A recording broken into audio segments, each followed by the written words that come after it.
Olá pessoal, joinha, tudo ok?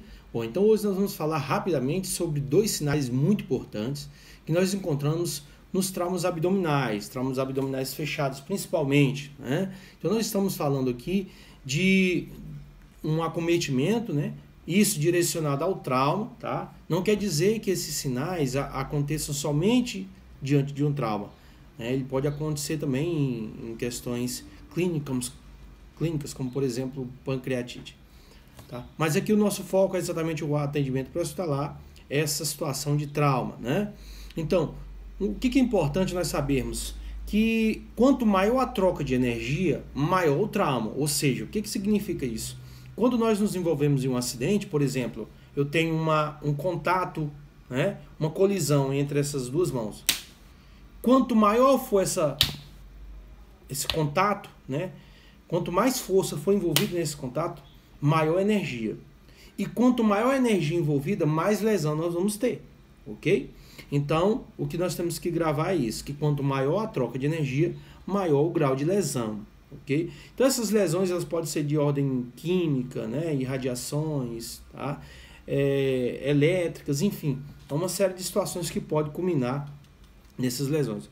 Outra coisa que nós temos que observar importante, por exemplo, em pacientes que têm a faixa, né, quimótica do cinto de segurança, isso significa que a troca de energia foi muito alta, né? Então, durante o impacto, esse contato foi muito forte que causou essa lesão. Isso significa que, por exemplo, o contato, a colisão foi ou muito rápido, né, tanto por um dos condutores ou então, de certa forma, a troca de energia envolvida foi relevante.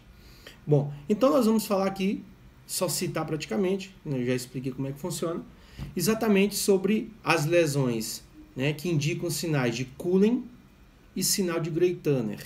Então, ambos os sinais, eles são identificados em hemorragias retroperitoneais, ou seja, daquelas regiões que ficam atrás do peritônio, atrás do intestino, porque a região intestinal ela é dividida por um saco, né, por membranas, que é o peritônio.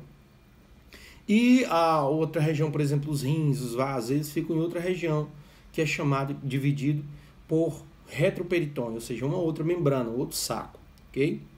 Então, quando há uma ruptura de algum vaso, tá?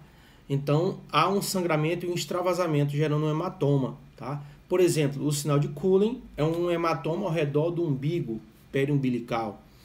E o sinal de Grey-Turner é região de flancos, região aí das lojas renais, né? Então, essas regiões aqui mais de lado, tá? Então, região do sinal de Cullen, região do sinal de Grey-Turner.